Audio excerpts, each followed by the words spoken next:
Friends, இந்த வண்டி பார்த்தீங்கன்னா Volkswagen எமியோ 2018 மாடல். இந்த வண்டியில் கம்ப்ளைண்ட் பார்த்தீங்கன்னா லெஃப்ட் சைடு வீல் மட்லாஃபில் வந்து உரசிட்டு இருக்கு. பார்த்தீங்கன்னா தெரியும் எந்தளவுக்கு உரசிருக்குன்னு. எதனாலன்னு பார்த்தீங்கன்னா அங்கே ரோயராம் பாருங்கள் பெண்டாகி நிற்குது. இந்த ரோயராம் பெண்டுனால தான் உங்களுக்கு வீல் வந்து சைடில் மட்லாஃபில் வந்து உரசிட்டுருக்கு. ஃப்ரெண்ட்ஸ், இந்த ரோயராமை இப்போ நான் ரிமூவ் பண்ணுறேன். இந்த ரோயராம் போல்ட்டை இப்போ நான் ரிமூவ் பண்ணுறேன் ஃப்ரெண்ட்ஸ். இந்த ரோயராம் பெண்ட் ஆனதில் போல்ட்டு ஃபுல் டைட்டாக இருக்குது. இப்போது செகண்ட் ஆஃப் போல்ட்டையும் நான் ரிமூவ் பண்ணிட்டேன். ஃப்ரெண்ட்ஸ், இந்த எமியோவோட நியூ ரோயராம் வாங்கிட்டேன். இதை இனி வண்டியில் ஃபிட் பண்ணிடலாம்.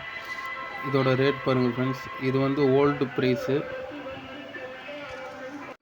இந்த